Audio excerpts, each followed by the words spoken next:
now? You know, if I'm Randy Orton, I feel like I'm a boss of bosses with this image right here. Like the fire coming up. I don't even think Kane's ever looked that good in fire. No, I Like don't think he has. yeah. Like he even has like he's been in a nightclub, let the chest hair hang out a little bit with the zip down. I don't know. It's just a good look. It's a good look. Recommended for everybody. That should be his profile picture. Yeah, like, that is my new profile picture. That's my new Tinder picture. I'm Shotzi Blackheart, the ballsy badass, and you are watching the Untitled Manny and Marcus show. Remember to like the video and subscribe. Ow, ow, ow!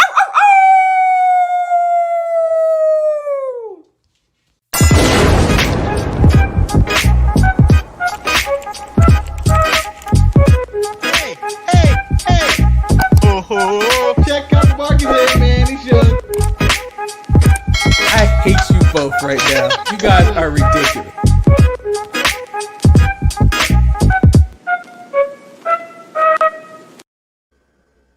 Yep. She wasn't on the show. She was on the show. Disgrace. Oh, she did. Yes, she did. She auditioned to be Asuka's partner, and apparently now she speaks Japanese. yeah, new things to add to the resume. Well, apparently it's not very good because Asuka told you I had a partner. That's all she said. Oh, No. I didn't realize I was interviewing the Fiend today. Yeah, I thought I should come in and release a statement about everything that happened last night. So you were on fire last night.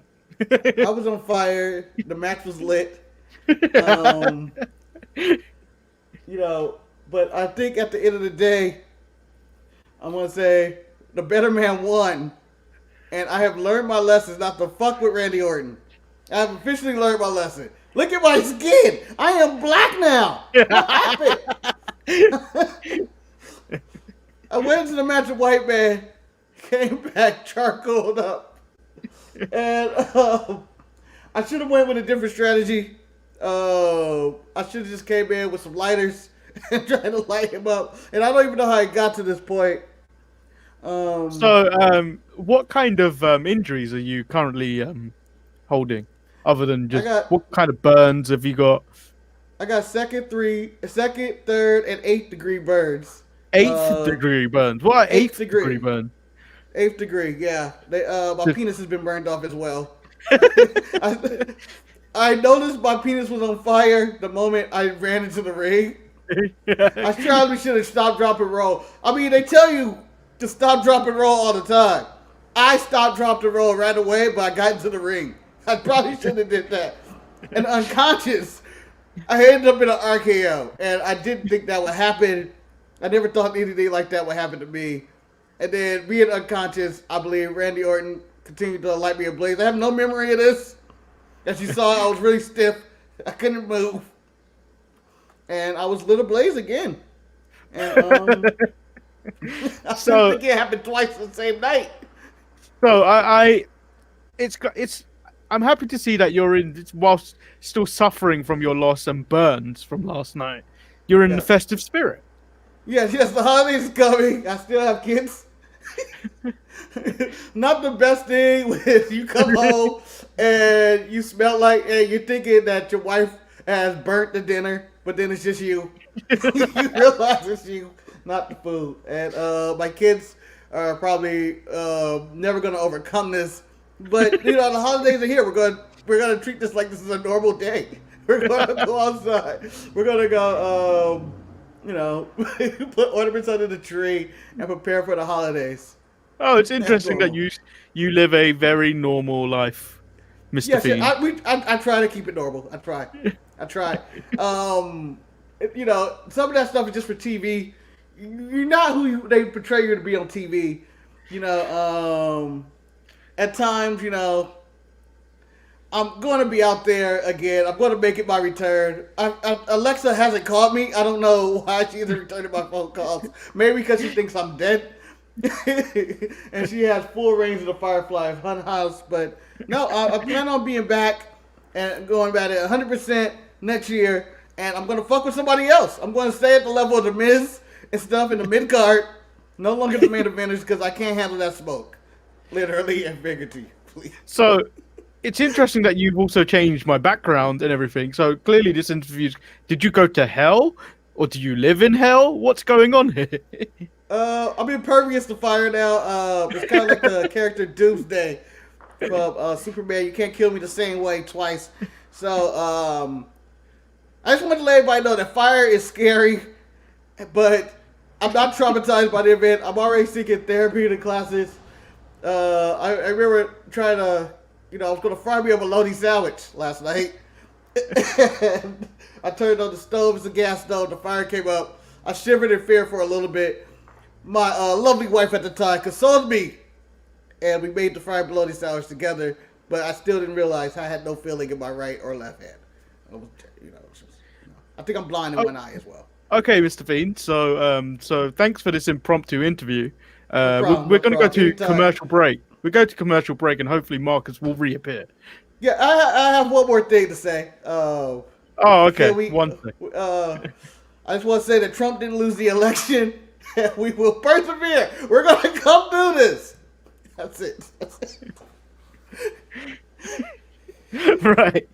So, if you would like to support the show, you could help by purchasing some of our merch by visiting storefrontier.com/DSPN, much like Kenny Omega, who collects shirts. And I do believe I have Marcus back. Yes, I'm back. Welcome back, Marcus. Yes. You missed the Fiend. Oh, man. I told myself I was going to be more punctual, but that's going to be my New Year's resolution. How's he doing? Is he in good standings?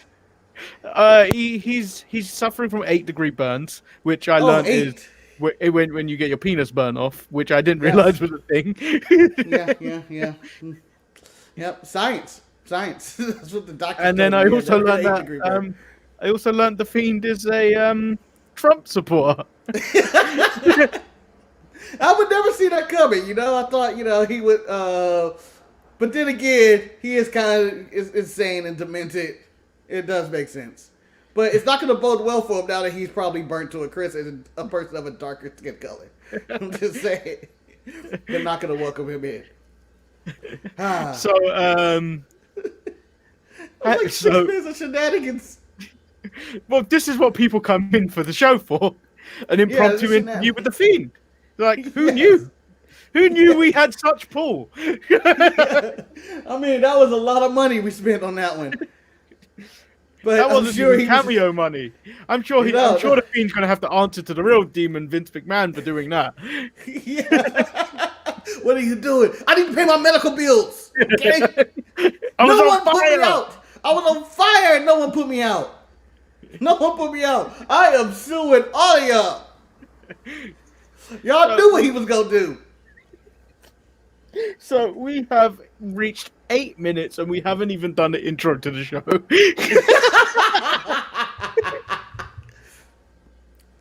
Well, let me tell you, if we have it, for those who don't know, this is... Oh, wait, wrong way. You can do your own intro, I guess. And I'm pointing... forget it. You just giving up on the intro as well. Welcome, everyone. Well, you're all here anyway, to the Untitled Manny and Marcus show. I am, of course, Lord Manny Hayes, and I'm joined by Marcus, the grand finale. Manny, can we use the fire graphic? When I did that? That would have been amazing, but it's too late. Well, the Fiend changed it. I didn't realize he has all the power then. Son of a bitch. Him and Kane. How you doing? I can't tell if our luchador's trying to change up the way this joke. He said the Fiend is starting a fans only page. He has to. Just see the crispiness of his body. Like, it's just God. He's just God. Oh. So how you doing today, Manny? How's the pay-per-view? I'm doing great. How's life? I've had 3-4 hours sleep. I'm very tired because I decided to watch this live because I realized I probably won't have much to do today. Oh. Yep, I Yeah. watched this live as well, but I was able to, just go sleep after, enjoy my life, shit like that. It comes out at a very reasonable time. And I thought it was a very reasonably good pay-per-view. Yeah, so El Luchador said, I thought you were all going on vacation. We are off today. There will be content. This is the final live show of 2020. We will be back on the 7th of January, 2021. Yeah, this is the last live show. There will be content coming out on the days that the normal Untitled Manny and Marcus show would be out. Yes. And that's it. Just move into our review of, as Eric called it, chairs, ladders, and tables. Cheers, lanterns, tablets. Yeah, so we're going to do the show in order, or are we going to just break out and talk about the important parts? How are we doing it today? Let's do it in somewhat of an order, because I was quite put off by the fact that how many people were actually left off the show and was put on the kickoff show, where it was Big E, Yes. Daniel Bryan, who doesn't belong on any kickoff show. Otis, yes. Otis should live in the kickoff show. Chad, Gable, and then they were going against the Intercontinental Champion Sami Zayn, King Corbin, Cesaro, and Shinsuke Nakamura. Wow, what an all-star cast! Like those are two different Survivor Series teams right there. Yeah, and I was looking at this, the pre-show. I was going like, this is it. I was shocked Daniel Bryan was on there. Like when his music played, I was like, I don't know if he's been on a pre-show in over a decade. Like, yeah, that's how long it's been since he's been on a pre-show, and he hasn't even been on SmackDown. Last time I think we saw Roman killed him or something. So the fact that he was on this pre-show was just like, oh, I guess they did had Roman kill him or did Jey Uso kill him? Jay, I believe it was Jay. It was Jay. So you were thinking he was going to get his comeuppance, or at least maybe if he's on this pre-show, he'll come out later to make the save for KO. Yeah. Or something. I didn't even put 2 and 2 together during that match, but we'll talk about that when we get nearer to that. So obviously the faces won this match. I mean, Shinsuke Nakamura lost to Otis again. Yeah, but Big E pinned Sami Zayn.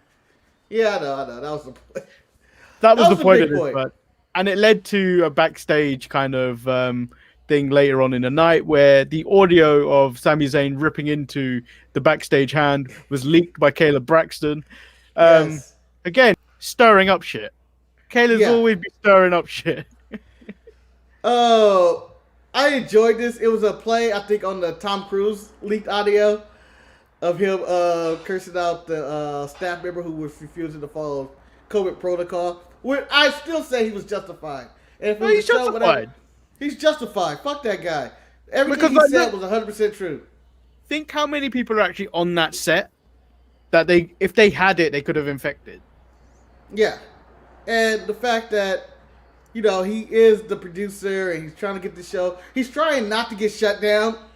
Yeah. More important, probably for his, probably not for the people's jobs. He probably cares a little bit. But for selfish reasons, he wants to make money. And he wants to make this damn movie.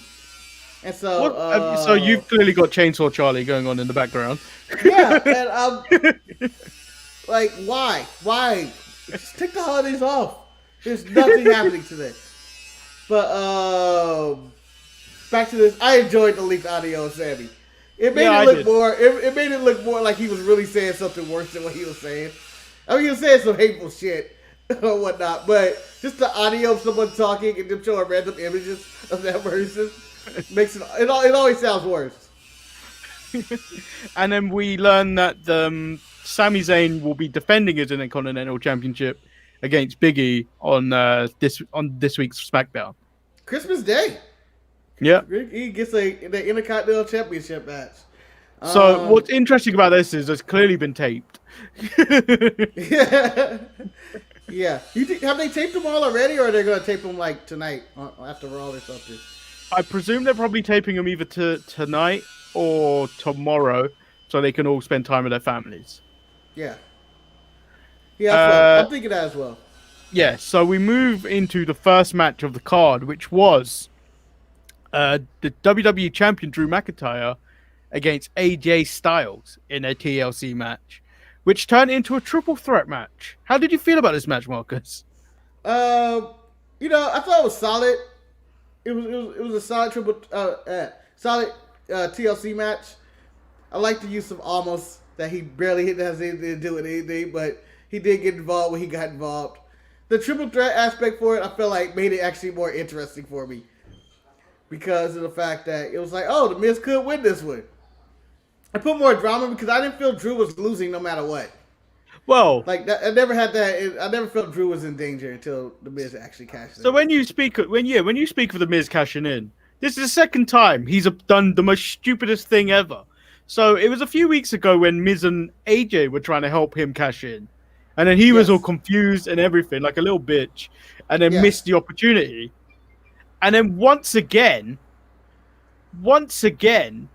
rather than just when he said when he's cashing in, rather than climb up the ladder, whilst Morrison's handing the ref the thing, rather than climbing up the ladder and just he's like, oh, ding, ding, I'm in the match, pull the thing down. What does he do? He's just standing watching Drew through a table.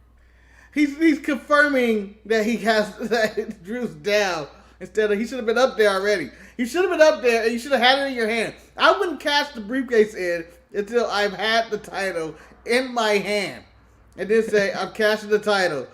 And it's like, okay, it's done. We're out of here.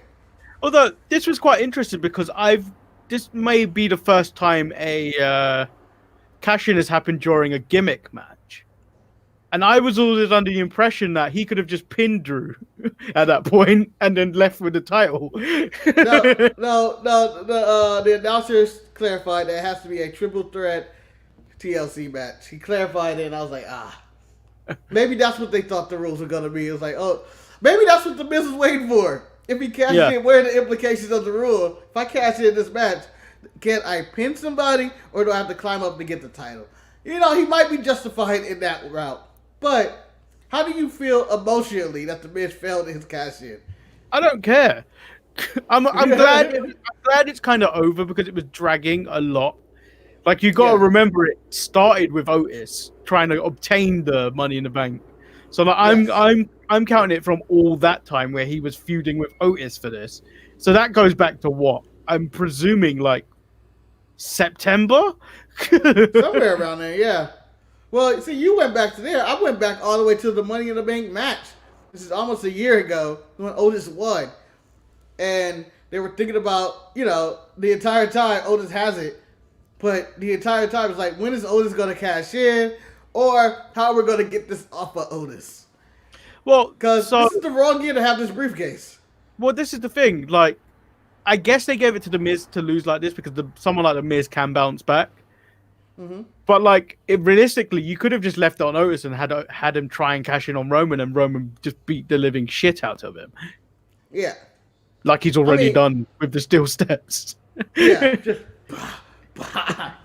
and just went by DQ.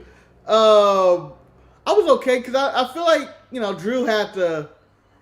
Drew should still be champion, and it shouldn't change. It doesn't seem like he ain't the biggest ratings draw or whatnot, but no one is. But I feel like the Miz winning this wouldn't have changed anything. It's just not like, oh, the Miz is the WWE champion. That put asses in the seats. No. Yeah. And him cashing in wouldn't do anything. It just disrupt the main storyline, which Drew is a dominant badass champion, except for that time he lost, had a bad week. Who continues to go all the way up to the big pay-per-views of the Royal Rumble or WrestleMania. You're not looking forward to a Miz and somebody at WrestleMania. You just want the Miz to cash in. Oh, Drew, so you can bitch about the Miz's main event matches. Well, if I had the Miz from Talking Smack, how many years ago was that now? 3 years? 3 years. Then I would have been kind of happy if he was to cash in and be successful. Yeah. But we've not got that Miz. We've got this comedy Miz, and like his character seems stagnant because he seems lost. Yeah. Whereas like when he had that edge, he was actually killing it in all facets of his game, like in ring, which is basic at best, but like he was doing all right. But then he was playing also like Daniel Bryan. So yeah, and he was crushing it on the mic. Yeah. So I just think his time has passed, and the right course is Drew, and finding a real opponent for Drew. And I think there are some contenders, whether it's Sheamus, Keith Lee, whoever else, AJ, maybe him and him can do it one more again. So Chris said they should have taken a chance with Otis. What would it hurt? I think Fox.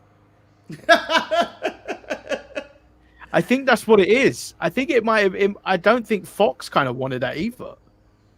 Well, I think the Otis having it is because he's not going to go like I know you said Roman could just destroy him. But the fact that Roman would even just have to worry about Otis kind of turned his serious storyline and character becomes a joke that he's waiting for Otis. Like, I think the best thing to do was to just get rid of the Money in the Bank this year. You can still have the match or whatever, but this year they needed to just get rid of this as soon as possible because this isn't a year to cash in. The most exciting thing about the Money in the Bank is the crowd's reaction of, oh shit, he's going to cash in. Who's it going to be? But there was no clear-cut person anybody wanted to just cash in unless it was someone like Big E or something like that. But in this era right now, there's no one actually I was like, get him the Money in the Bank. Yeah. So we move into a match that I didn't think was going to be a letdown, to be honest. Like when you looked at the card, I thought this has everything on the paper looked like it could be a potential letdown, but it wasn't. And it was Carmella versus Sasha Banks for the SmackDown Women's Championship. Yes. I don't know. I got put off when Sasha did the Eddie spots because she can't do a good frog splash. It was okay. No, it's as good as you're gonna get. It was as good as you're gonna get. That's probably the best one she's ever did. Look at when you're on the same show as Montez Ford, you shouldn't be doing that. He wasn't on the show. He was not on the show. Yeah, but when they're both on SmackDown, she shouldn't be doing that. Well, she shouldn't do it if they're going to do a WWE Icons commercial with RVD. You see his frog splash too. And it's like, I don't know. I was okay with it. I really enjoyed this match. It's the greatest Carmella match of all time. Hands down. It's the only one I'm probably ever going to remember. There were moments, and I think it's because of Sasha's history of losing the title so quickly, that I was like, you had that drama of, oh, I believe that pinfall. Oh, I believe that near fall. No, Marcus, the drama I had was, are they going to be that petty and then take the title off her because of what Snoop Dogg's doing for AEW? And I was like, please let it happen. Yeah, I want this to happen. The outrage of it. I really think the Snoop Dogg thing is not a factor at all. I think they don't honestly care about it. She's stealing his music. Like, it's not like they changed the song. Like, he works for TNT. It only makes sense. So Chris has wrote something in the chat, and I don't understand where he's going with this.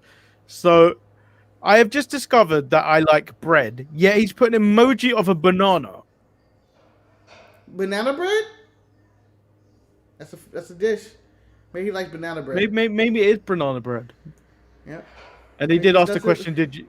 And then he did ask the question, did you buy a dog? No, Marcus just has everything going on in his audio background today. Yeah. Dogs, chainsaws, cats, little children, fires. It doesn't matter.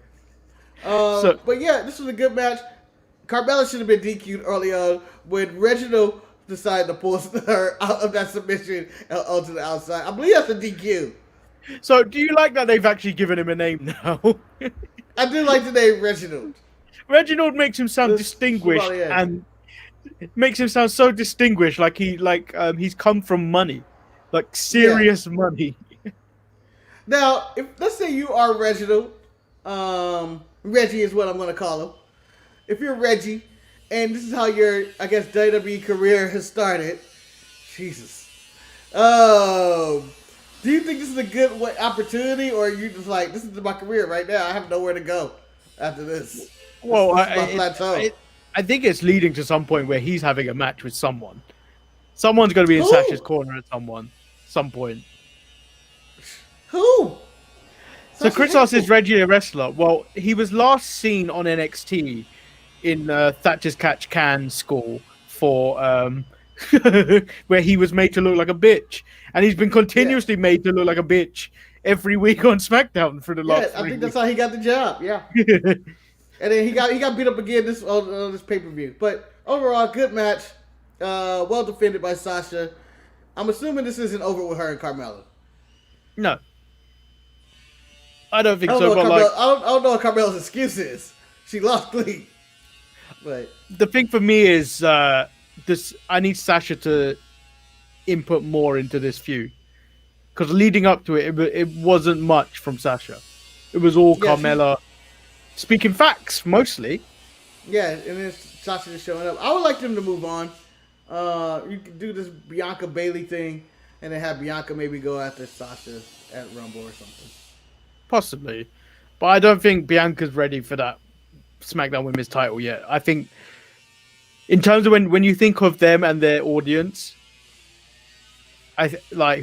when they book people, I think they're gonna maybe look for Bianca maybe after WrestleMania, or they're gonna build her up to WrestleMania. Manny, hate to do this to you. Charlotte can go into the belt. She can go on any show again. She has the tag team title. She can go into all the belts. You talk about Kenny belt collecting? Let Charlotte go belt collect. Do we really need that? I want it. I want Charlotte to have all the belts at once, just because. I just know how many people be pissed off. Charlotte takes the NXT title. Charlotte takes the World title. Charlotte takes the SmackDown title. So we move into the next match, where it was the Hurt Business versus the New Day for the Raw Tag Team titles. Solid match. And we obviously get new Raw Tag Team champions. Yes. I was interested on the start. Like, the start of this match, I thought the Hurt Business was just going to lose because of Cedric. Flat out. Because he didn't see, because MVP was like, he doesn't see that he's in the game. Because New Day landed a million moves on him. Only for Cedric to finally tag out. MVP was like, get some water on your mouth, man. Damn. You get fucked up. And I thought Cedric was going to tag himself in and cost him the match. He tagged himself in and won the match. Because Shelton was about to cost him the match. Because Shelton was just standing there. Shelton looked furious when he tagged himself in. What was he waiting for, though? I don't understand, though. Why are they already planting seeds that this could be over already before it even started? I don't know. I feel like I think the group is going to go... I honestly don't know. I don't think they're breaking up. But... I don't know, honestly. I don't understand what what they're actually doing with this. And also, Shelton is frustrated. This photo was released later in the evening. I don't understand why MVP has a participation medal. Apparently it's for martial arts. Apparently it's for martial arts, but I don't feel like he needed to bring that out. He had to. He didn't want to be the only dude standing there.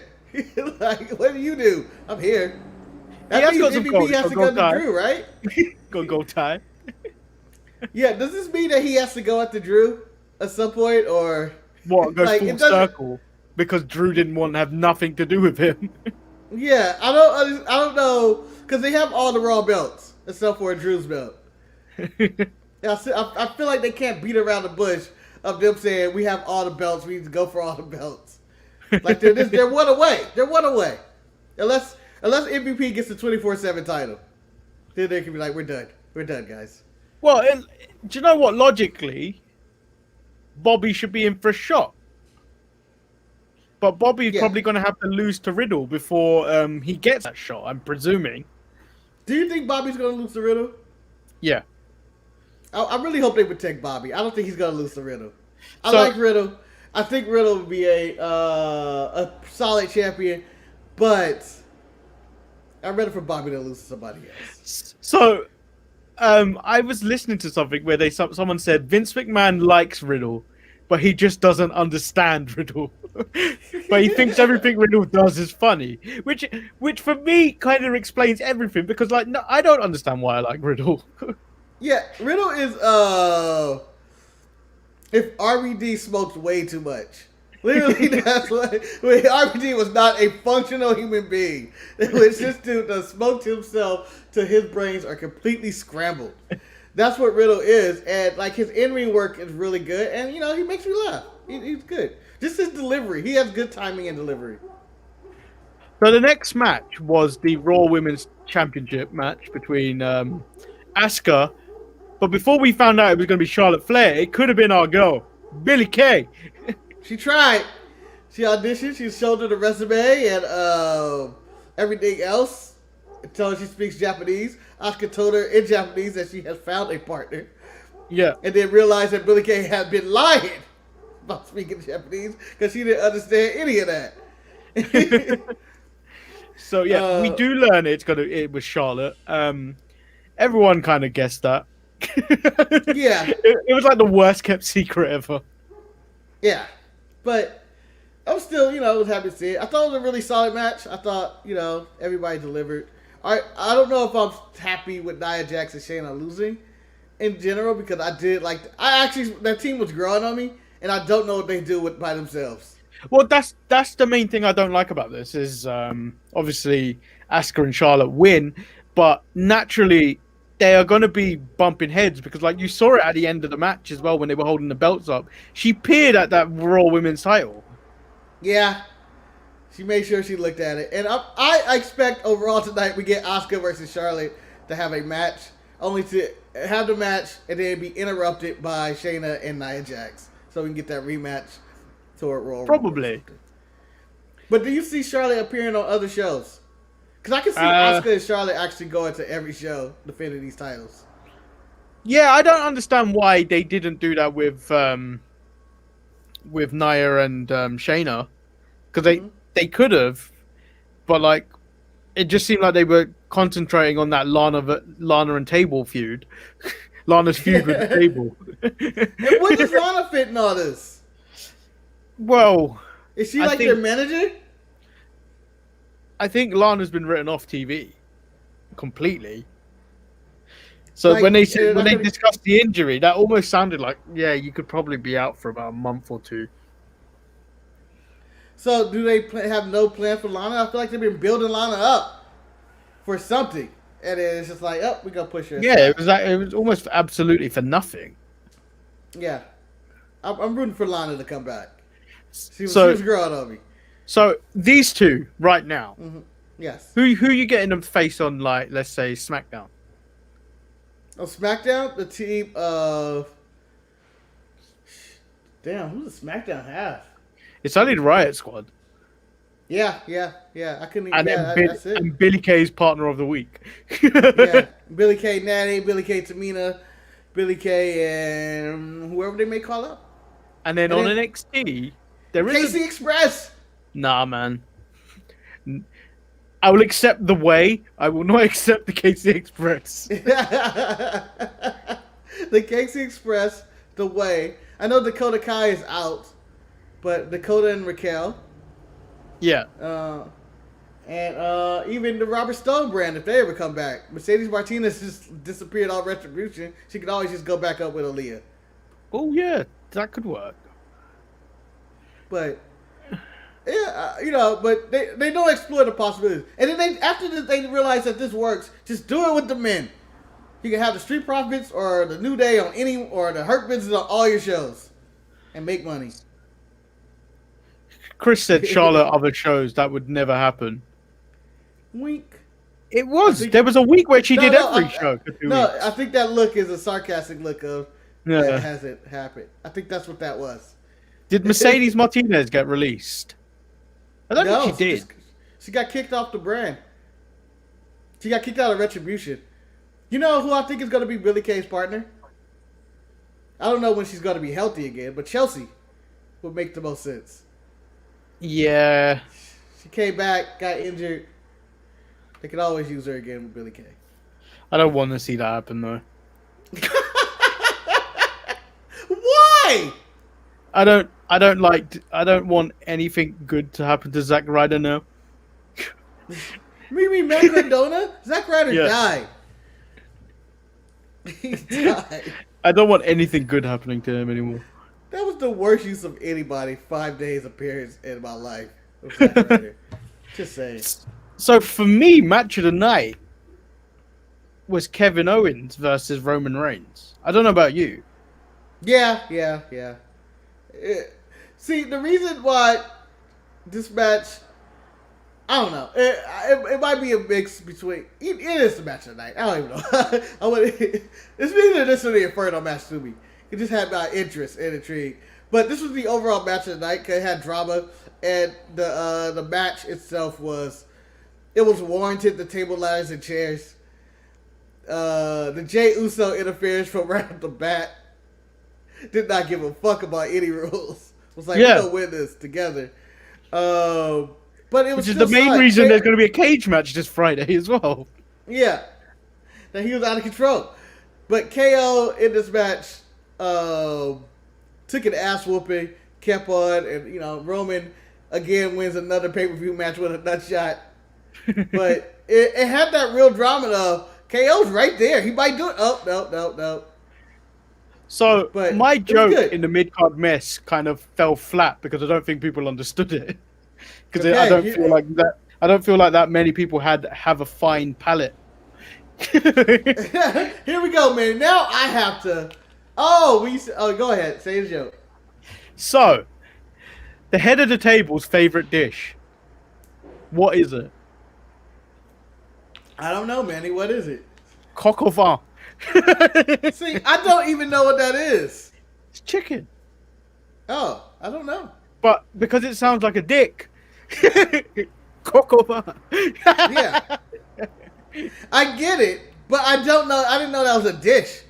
Yeah. It's, You need a fine palate, Marcus. A fine. No, palate. they don't. We don't have that here in America. You should have used spotted dick. That would have worked.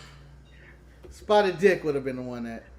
I remember being very drunk once, going into a KFC, and asking for filet mignon. What? That's the levels of how drunk I was. I want a steak. I want filet mignon. I want it rare too. I want it rare. They're like, sir. So we only do fried chicken here. Filet mignon. I can just see them handing you a chicken breast and saying, "Move on. Let's get out of here." Filet mignon. This is KFC's filet mignon. But yeah, I thought it was a really good match. My favorite spot of the match was the spear into the corner, where he just perfectly was pocketed in there by the table. Like Yeah. the table broke perfect, and he was just in there. He just slumped over dead, and I was like, "That's amazing." So with this continuing on SmackDown on Friday, does it go on after? Like, are we going to the Royal Rumble with this, or is he moving on to someone else? Do you see someone like Daniel Bryan stepping into the mix? Like, this is the point where Roman is on the verge of murdering KO in the cage. Does Daniel Bryan make the save, and then that's the match leading into Royal Rumble? I think the person to go into this is Daniel Bryan. He can just basically do the same thing he did with KO and talk about him taking food away from your family and all that. You can even get a Bella involved. You can get Brie involved and he'll talk about how to take out Brie too. I don't care. She'll be on the island too. But I would move on after the cage match. Maybe set up, another person that he attacks. I know Otis was attacked by him, but if you have KO, Daniel Bryan, and somebody else to go after Jimmy, Jay, and Roman, it'd be a pretty good setup for a match. I don't know who that other person would be. And so, Paul Heyman's facials all through this match, incredible. Yes. Look at the way he's looking at that title. Yes, that is the champion. I respect that man. I respect that my title. man. That is my man. That is my man and his belt. Y'all can't tell him nothing. That's my man. But yeah, just every facial expression he looked of frustration, exhaustion. Oh my God, we're gonna win. Proud. It was pride. It just was all over the place every time you looked at him. Like after every move, you look and go see what's Paul doing. How did that happen? So we move into the, I can't remember what it was called, Firefly Inferno match. Firefly Funhouse Inferno match. Which, I'm going to have to say, it's the best Inferno match I've ever seen. Yes. Hands down. But then, By there's far. normally a key to who's winning an Inferno match, and it's normally who's wearing the most clothes. And I've never seen Randy dressed more like that ever. Here, I stand right there. I have never seen Randy Orton wear pants in his life. Other than the time he was wearing suits in Evolution, I've never seen this man in pants. He normally come out in either shorts or his wrestling gear. And that's kind of what Randy Orton wears. Now, he came out in pants and a sweater and his hands taped. And he was like, he may as well wore a flammable bodysuit. And it was like, he's losing this match. You're like Randy Orton on fire tonight. But that was a good play on, we have no idea who's going to win because the Fiend wrestled in his jacket. And this match had so much symbolism in it. It was great. Yeah. Like the industry. Yeah. Oh, just like the rocking chair. He tries to set fire to Randy on the rocking chair. Which, yes. The way they did that looked great. But like I felt like he should have like poured more gasoline out. Because it looked like Randy didn't have much time to move away. Obviously, they planned out this spot quite well because this match was taped. It wasn't done live. But yeah, they cut it in which it made it look like Randy got out there in the last second. But I believe as soon as that was lit, Randy got up. Like, not fucking me up today. But they made it look really good. I enjoyed the stuff being set on fire, like the strap being set on fire, and him getting ready trying to whipple with it. Cause I was like, oh, he has a strap. Is he gonna set that on fire? He set it on fire. And I just thought the whole imagery, everything about it was like, oh, this is TV. For me, it felt like Randy Orton was the Roadrunner, and the Fiend was the Wile E. Coyote before the shit he was trying to do this week. The Roadrunner at the end if the Roadrunner ever got sick, at the end of the day, the Coyote falls off the gorge for the millionth time in the episode, and then the Roadrunner goes, "I had enough of this. Light him on fire." Yeah. So obviously, the Fiend has the mandible claw on Randy, where he's pushing him towards the fire, but Randy somehow reverses, but the Fiend remains gripped in the claw, and then Randy pushes him into the fire. Yes, I thought that was really cool. But I don't have the image of that, but it looks so cool with him being on fire and got the mandible claw on him. Yeah. And he's coming at him, and I'm like, oh, wow. And then he gets in the ring. Like, the end of that, he'll go fire, he'll get into the ring, and into the Burning Man on RKO. And then it's just like him sitting there. It was just like, wow, that's cool. That is a cool image. Like, it was really well done, well produced. And I just thought the imagery of this match was greater than any Pride match I've ever seen. Just any match. Just the fire start and everything. So we get at the end of the match. Randy's not done. No. Randy first had the look in his face that he's going to punt the man. No, well, he had the look of regret of that this went too far. And he was like, man, this is what they made us give. Right here. So he pours gasoline on the Fiend. And then he finds matches. Of all the fire that's going on around him, he decides to just light a match. No, man. It's not his fault he decided to light a match. It's who had matches there. Why? Why were just matches conveniently there? That's something I don't understand. Like, I understood the fire around him. But matches are easier to light something ablaze without burning yourself. And then we get this. I didn't care that people keep saying, "Oh, it's clearly a dummy." I was like, I do not care. No shit. Just like Rey Mysterio eye was a gumball or something. It's okay. It's okay. It fits the story. The Fiend is dead. Manny, are you upset that the Fiend lost and that they killed him, basically? No, because I feel like he's only going to come back stronger, which is more terrifying. Yeah. Because on Twitter he posted a picture of what looked like a cocoon, Yeah. and said thank you, which just looked incredible. Yeah, and I like the fact that he was set on fire and killed off by Randy Orton. That it might actually prolong their story. Like, Yeah, take some I time don't off. feel like- Randy Orton has something to do. Like, there's nothing Yeah, I you don't can do think- with the Fiend right now, anyway. I don't think like they need to do everything all the time. Like this can be drawn out a bit, Yeah, and maybe they we went get back to when- WrestleMania, the repeat.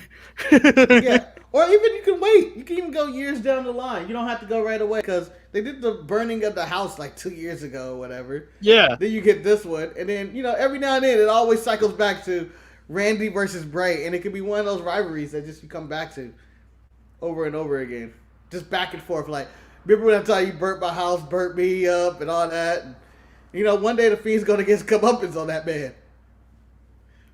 Because if I'm the Fiend, stop fucking with Randy Orton.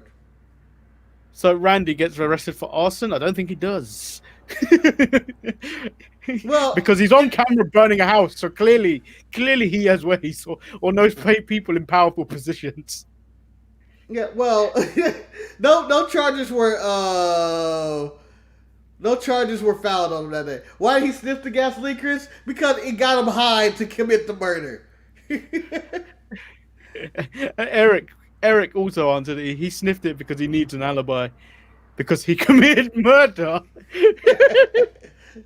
Hold on. For the record, Randy Orton did commit murder because the match had ended. The match had actually ended. Nobody rang the bell, though. This is not on him because no one rang the bell. The Fiend was on fire in the middle of the Mandible Claw. The bell should have been rung right there. Hold the fact on. that it wasn't rung at that point, that is the problem. That is the problem. It's Hold like on, a so you're official in claiming- a football game not blowing a whistle that the ball was down. So you're claiming Randy Orton suffered from what Festus had, where he turns into an animal when a bell rings, and then subdued when the bell rings again. No. I'm saying he wanted to win the match.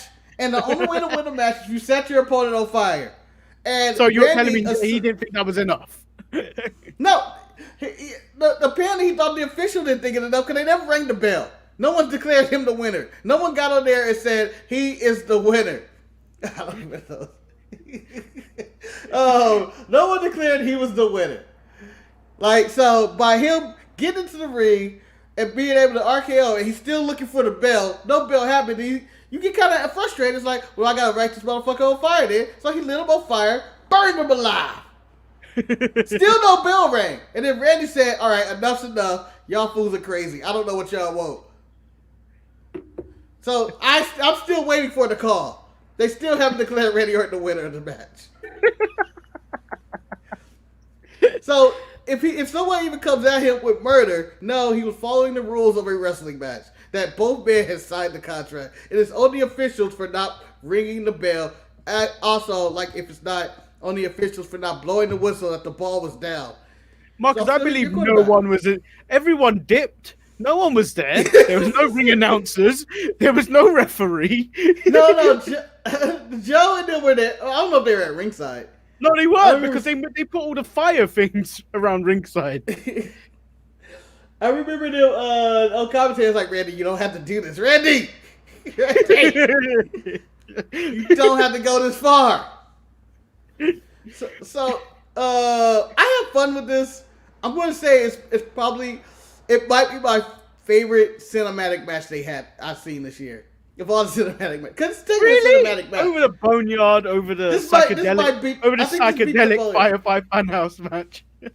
I'm going to say this is better than the Boneyard and the Psychedelic Funhouse match. For the simple fact, they took full advantage of not having a crowd with this one. You can never have this match again. Well, even more than the Johnny Gargano Tommaso Ciampa one where Triple H is sitting in the corner Yes. looking like an upset father. Bigger than one final beat. bigger than whatever Matt Hardy fought with Alicia. This is the greatest cinematic match of all time. They took full advantage of everything. It was the imagery, like, oh, you're never going to get those drone shots again, or those cutaways, or a chair burning, because you can't have that match without the crowd not being there. Yeah. Again, unless you go back to what you had before with The Undertaker, where everything is very close to the ropes.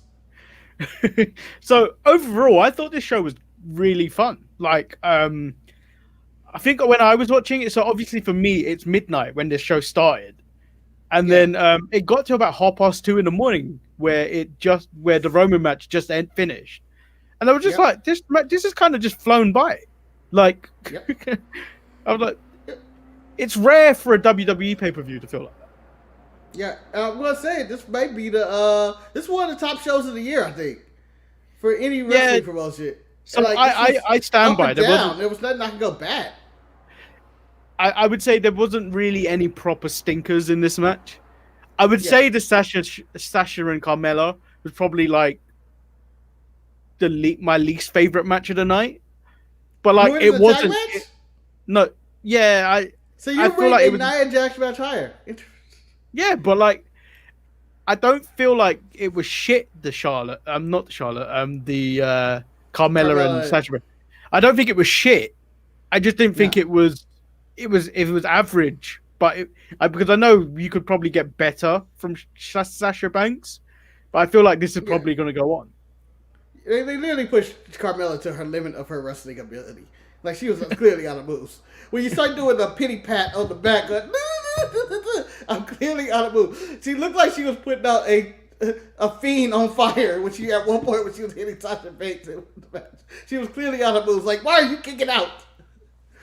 But I don't feel like there was a low point in the match or the night. It was just a solid night of just good wrestling, good showmanship. It was everything you wanted in a wrestling show. There was the chaos of the tables, ladders, and chairs matches. There was the imagery of the Randy Orton and Bray. There was the just solid match work from the New Day Hurt Business tag match. Just good storytelling all throughout. Yeah. So tonight Raw nothing. Yeah, Raw's gonna be awful. Like, you just know. The last Raw of the year. Why are we doing, guys? Unless Bobby Lashley claims next shot, I don't know where they go with Drew. I got Keith Lee. Keith Lee cleanly beat Randy in the ring. No, I think actually, do you know what? I think Sheamus turned on him tonight. Oh, they fight Miz and Morrison probably tonight.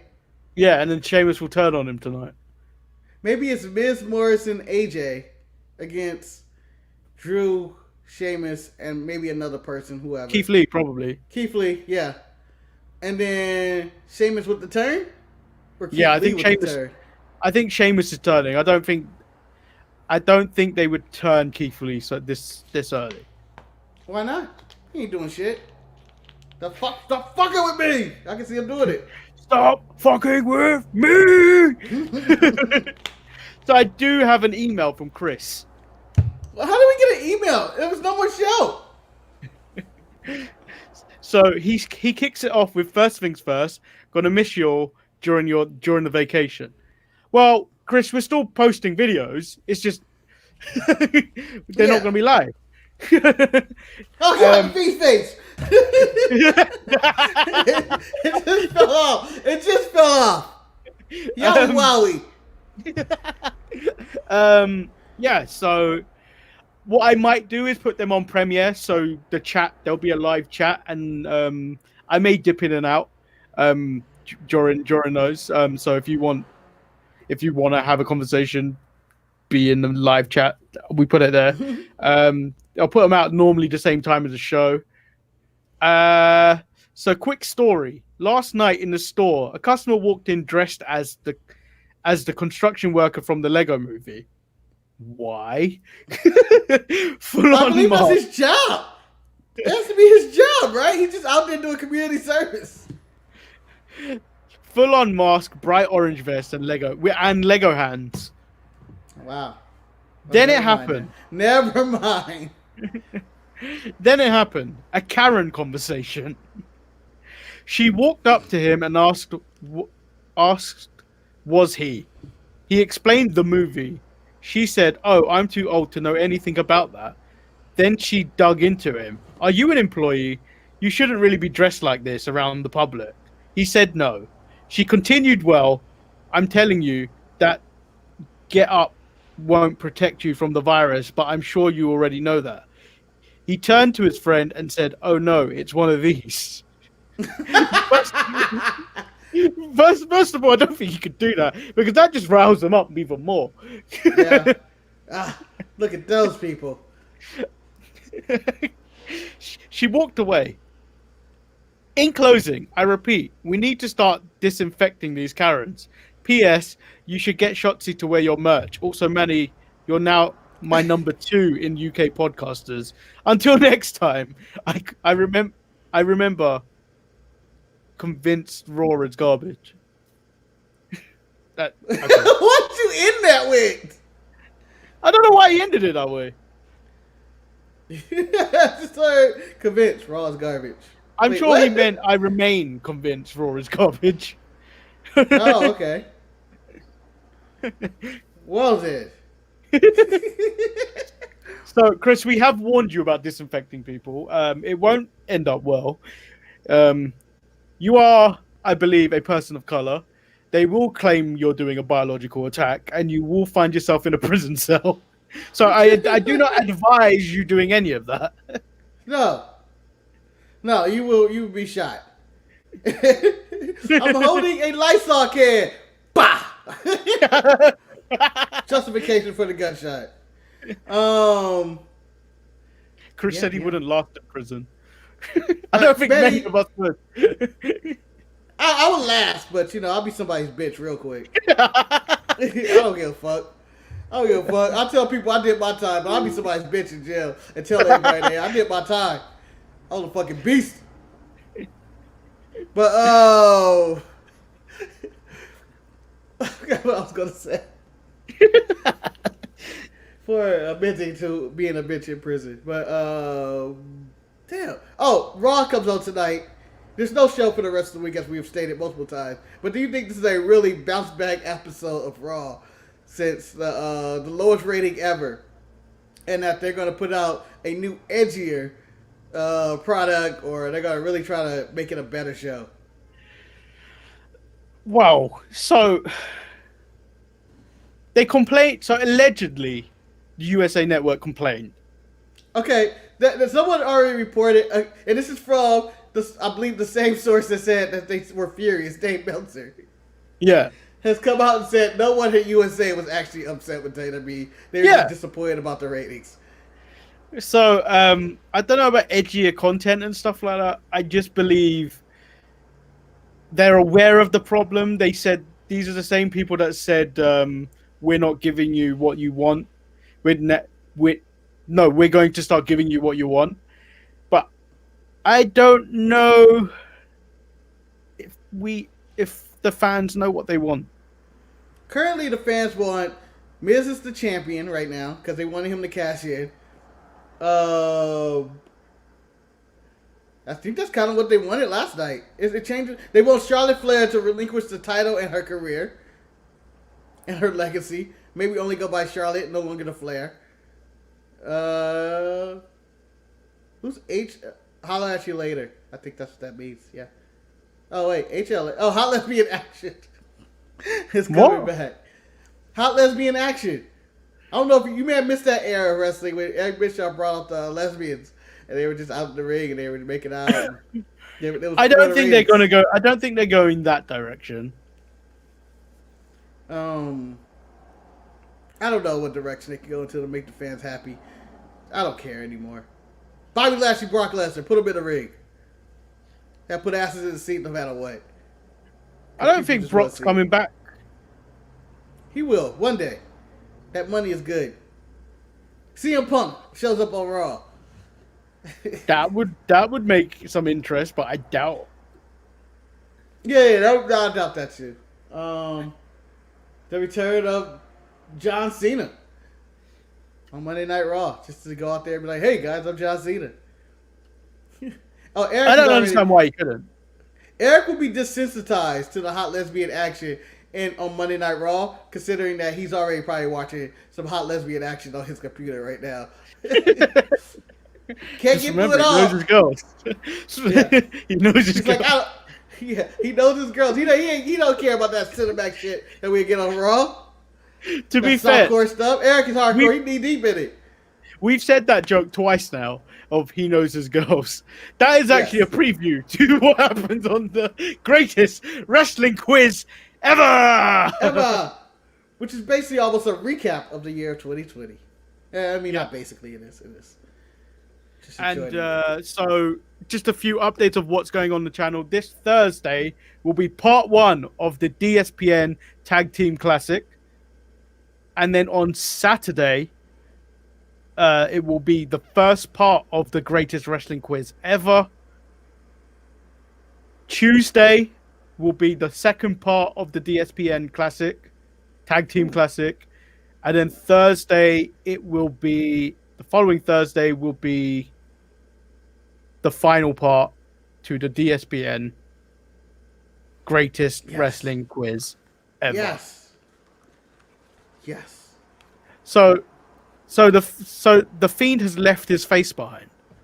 No, well, it burnt off. He was holding it on. Like, he really, the doctor said there's nothing they can really do. So he kind of just stapled it back to his head. But it's a very Nick Cage kind of John Travolta kind of scenario in which it was just melting off. It was just peeling off. So it's gone. Sorry, Mr. Fiend. I'm sorry. It didn't have to be you. It didn't have to be you. Don't fuck with Randy Orton. That dude's crazier than anybody. Can we have CM Punk's music, The Fire Burns? That's what they should have played when the Fiend was on fire in the ring. This fire burns. I don't know. Who starts Raw tonight, though? Is it Drew or Randy? I think the Miz again. Oh, Miz with complaints? Yeah. Also, I want to say, I don't know if we plan on having a show about this, but I think the Inferno match placed Randy Orton as my wrestler of the year. I think that was it. That was the final draw. No one has had a year like him in which he beat up Beth Phoenix and set a man on fire. He's committed multiple crimes throughout the year. No one has done that. He had the greatest wrestling match ever. He was put in an ambulance. He killed all the legends. I mean, the dude has had a year. A year of destruction. Yes, this might be the most destructive year of anybody has ever had. He's committed countless crimes. More crimes, like Steve Austin was committing crimes of petty assault or whatever, or aggravated assault. Randy Orton's committed murder. He's hit women. He's putting people in ambulance. He attacked the old people. He's killed 2 people in 7 days, by the way. Yeah, I feel like Randy Orton is responsible for killing more people than the coronavirus this year. That's how many crimes he did. He was he was that much of a menace in 2020. Oh, Randy Orton is I think undisputed, because people are saying MVP is, but I don't think he is. MVP is like, he would be I would give him manager or advocate or whatever you call these things of the year. He's like he gets 6 man. MVP would be like, if this is the NBA, he gets 6 man of the year. Someone that's off the bench, made everybody better. He elevated a lot, like, you know. So yeah, those are like my 1 and 2 people of like just really elevated talent. Who's getting hot? Eric has asked, what WWE shirt could I buy to piss off Ryan? That's a good question. Is it for Ryan to wear, or is it you wearing it, Eric? I believe it's for Ryan to wear. Nia Jax shirt. I don't think he hates Nia that much. I think Humberto Carrillo would really piss somebody off, or Dominic Mysterio. Oh, he's really dropped off this year. Humberto Carrillo. He started the year showing up on like every show. And then it was like, Roman should go after the Mysterios. Well, they've also been written off TV because I feel like they're done with the Mexicans as well. I haven't seen a Mexican on TV for a while at WWE. Angel Garza's gone. Andrade's gone. Damn. The Mysterios haven't been seen in 2 weeks. Aleister Black is gone. That's because he's dating Selena Vega. Any Latinos are gone. Yeah, where are they? The only ones that are doing it in vignettes is the Legado del Fantasma. Technically, they're not even in vignettes. Although there are reports that WWE is trying to start a Mexican brand now, a Lucha Libre show. So what? NXT With Chavo Guerrero. Mexico. I guess, That would be good. That'd be Chavo someone good to have behind it. He understands the WWE style better than anyone. Yeah, and he did. They're saying because of the Lucha Underground success he had, they would like to just basically do it again with their guys, which will work because they have like 90% of the Lucha Underground talent. So would it be more cinematic? Shot, I don't know. I'm curious. That would be interesting to see. I'm excited for them to be expanding their horizon and going to the brand. World domination is what it's called. Oh, Chris did ask a question earlier. What was your worst? I can't even remember where he put it. It's so far up. What was your worst Christmas present you ever got? I don't know. I never remember the bad ones. And if they are really bad, they it's always the thought that counts, and I make do of it. I don't know. I can't honestly think of anything at the time, but I was just like, man, fuck this. This is stupid.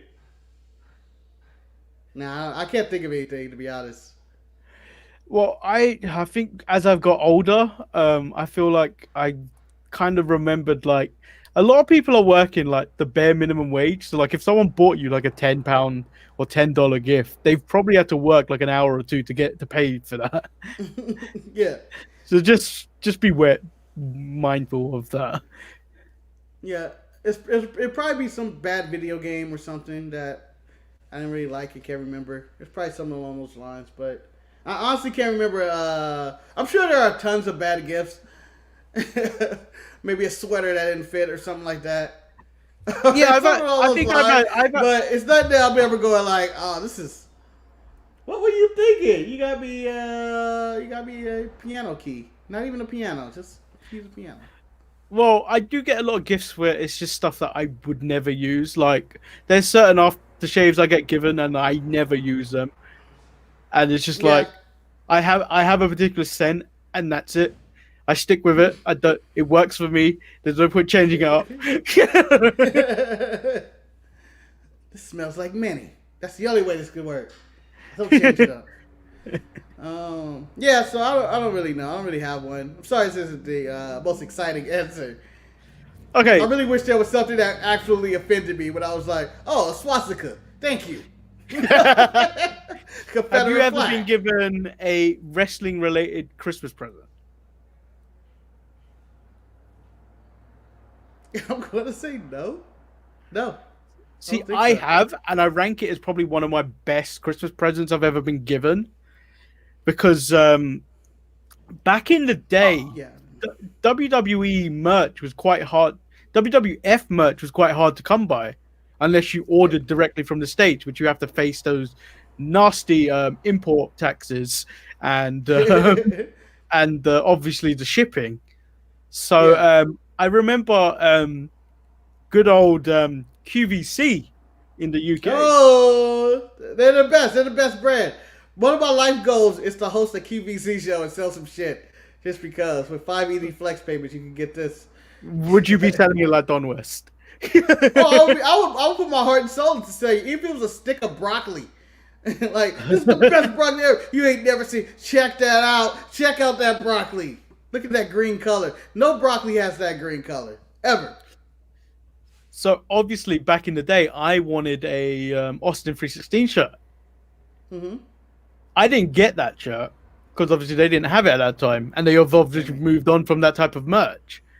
I have since bought that shirt in the retro stuff they have on the Euro Shop zone, but then my mum got me this. Do you remember the Stone Cold University shirt? And then it said Whoop Ass 101. Yeah. I got that, and it was probably my favorite shirt for like 2 years. Nice. And I think I was maybe like 13, 14 around then. Oh, that's something to have right there. Where you like have, oh shit, I got a wrestling shirt. 13, 14 at the height of Steve Austin. Yeah. That's pretty dope. So that was probably my favorite gift ever. Do you have a particular gift that you are quite fond of? Not wrestling related.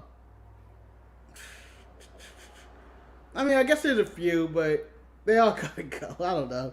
I don't have anything that I never liked story thing. I remember one of my favorite was back when I was really young. It was the Optimus Prime Transformer. I really wanted that. An Optimus Prime. Like it's just the coolest thing ever because it was like, oh, he's a robot, then he's a truck. I enjoyed that kind of thing, and or when we got a bunch of Power Ranger action figures, stuff like that. I would say there's this sweater I wore for like 800 years. It was a John Deere sweater. I don't know why it was the most comfortable sweater I ever wore, but I think that's an Eric gift of some kind. But I enjoyed the hell out of that sweater. And whenever winter would come by, it's literally John Deere season because that's the only thing I'll really wear. I think one of my favorites is also different one, I just destroyed my set. This. Oh, that's a Batarang. Yeah. Is it a award? I can't see what it says under there. Oh, it just says Batarang. Nice. Yeah. Have you ever attempted to use it on somebody? Be like, get the fuck out! No, because it looks more like you could use it as a money clip, but I just wouldn't use this as a money clip because it looks really heavy. I gotta carry this. Yeah, I feel like carrying it would be a lot worse. Yeah, but other than that, satisfied. I was happy to get WCW NWO, the original game for N64. There was one year that we had rented it like 8 times because I really enjoyed the game. I was like, man, that was a really fun game. And then we rented it again. And I was like, this is a really fun game. And then I was like, I think I just really need to own this game. And we finally did it. I never got into N64 wrestling games. I feel like I've really missed out. Yeah, they were really good. They were fun. That was the golden age of wrestling games. I was too good in it, so it kind of took the fun out. But I think Ryan and Eric equally got as good. So it was more of a chess match of like, I'm going to grab you here, but we knew how to counter each other. It's like, yeah. So you have to like really adjust your style. So it became really strategic at some point of like how to beat this person because we were really good at countering. So I have a cousin that's like really good at games. Like if anyone in this of the family would be considered a gamer, it's him. I hold one victory over him on the very first SmackDown game on PS1, where I defeated him in a tables match in 17 seconds. What? Would you just set up the table and just be like, ah? Yeah, well, so back then, one of those when the table just broke by accident. Yeah, the table. No, so this was the time where if you jumped off and hit them through the table, it would break instantly.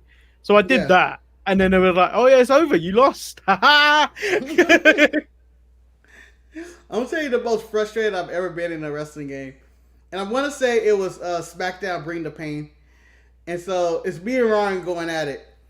And it's the Elimination Chamber match. I'm Undertaker. He's Mankind. And I'm kind of just balling through people at the Undertaker. Just whooping ass. It may even be badass Undertaker. So Ryan gets the last injury at Mick Foley. So I'm Undertaker. I hit him in the nuts. And then I give him a tombstone on top of the steel. And Ryan is like, what the fuck? And he kicks out at 2. And I'm like, what the fuck? This is bullshit.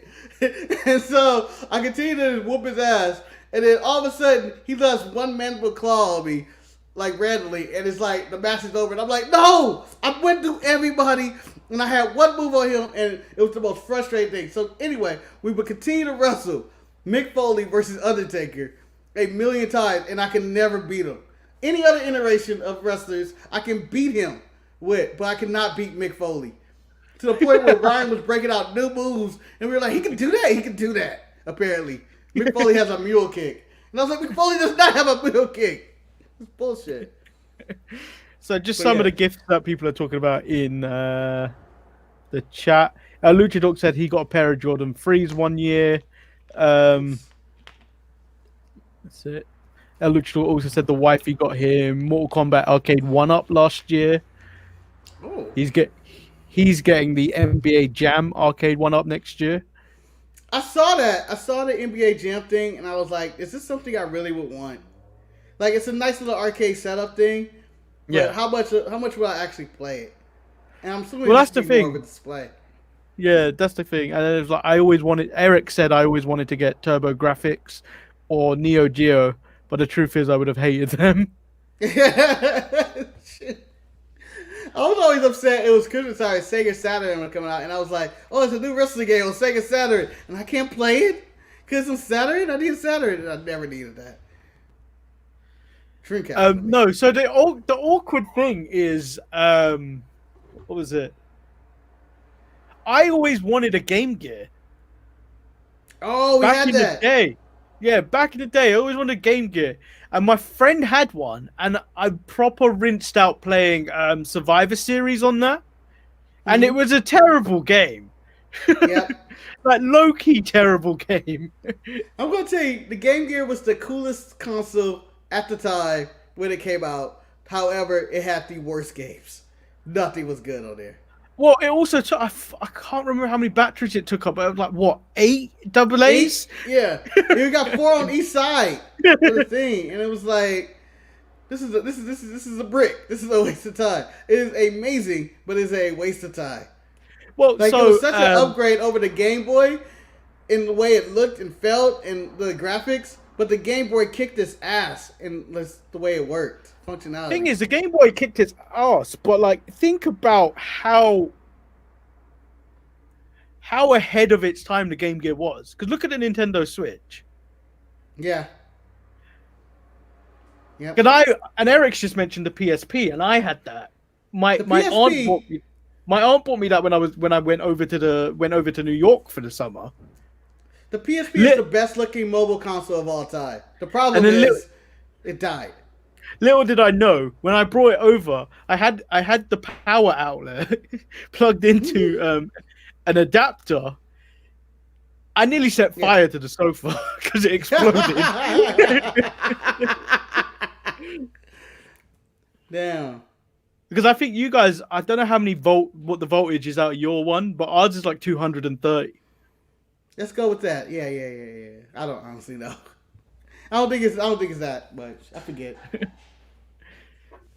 I've tried to ignore the fact that Eric said he tried to get me a Switch. Thank you, Eric. Hey, Switches are good, but they're not as cool looking as the PSP. I'm just saying. The PSP was it. The DS is ugly, but it was also a good console. The Adventures of Manny lost in New York. I don't think you'd have. I'm quite boring when it comes to things like that. I don't think you would see me doing anything adventurous unless I had someone else. I think he was quoting Home Alone right there.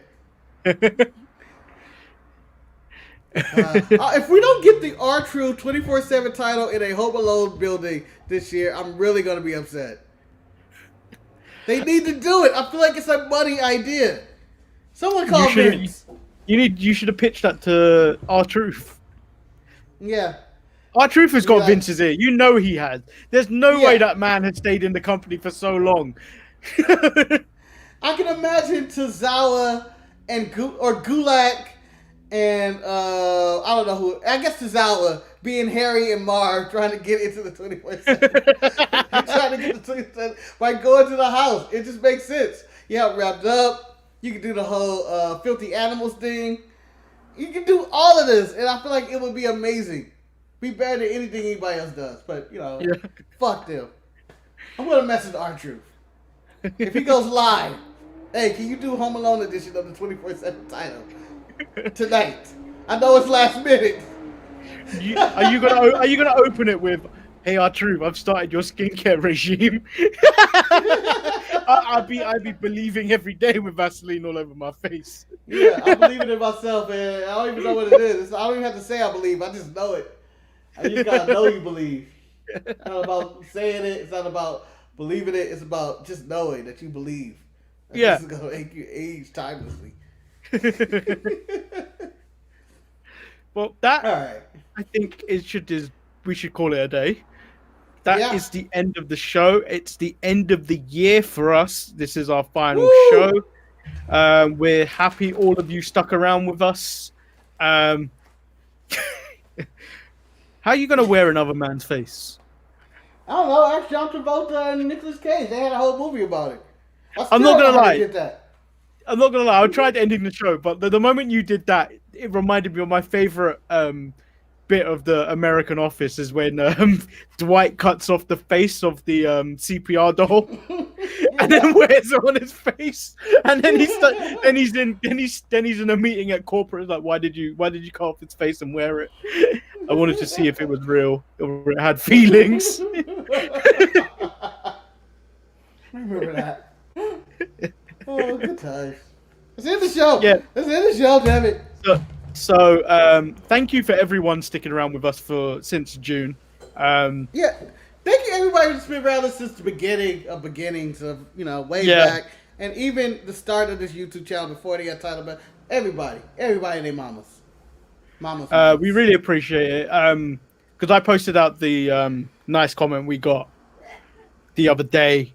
I think that kind of just hit me.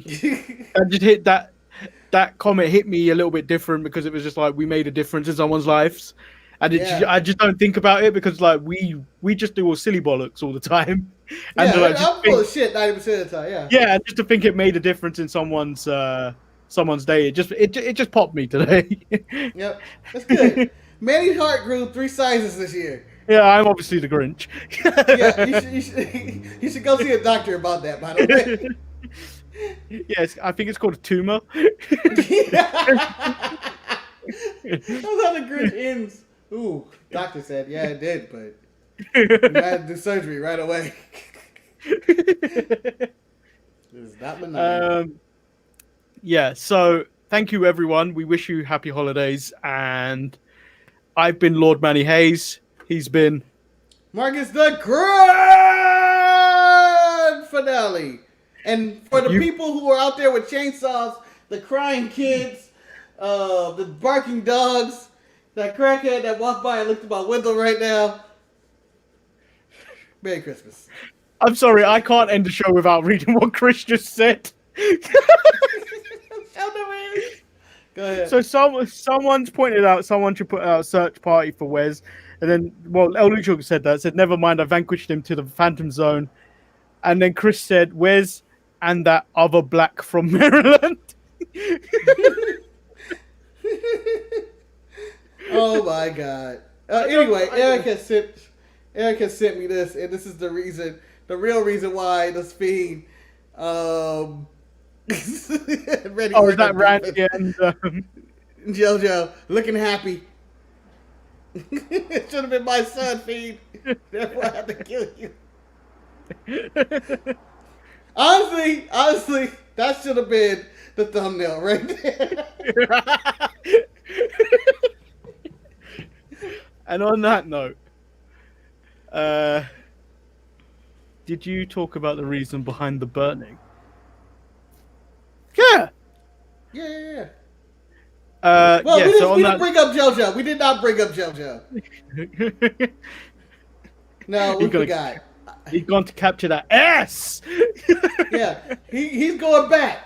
He's going to leave his wife and family, his stepkids for JoJo. He has his chance. And, this is what it's really about. The Rotundas and the Ortons fighting for life for JoJo. For JoJo! For JoJo! Shout out to Billy Kay. The only point of support is from the beginning. You have been watching the Untitled Billy Kay Fancast podcast. Yes! The only one that exists. Honestly, if I was Billy Kay and I found out that this was a fan show about me, I would really be freaked out. Because that only leads to people showing up to your door. It was like the New Day podcast was the Cesaro appreciation podcast. Yeah. Ours just turned into the Billy Kay appreciation podcast. Peaceful. Merry Christmas, Billy Kay. Or happy holiday.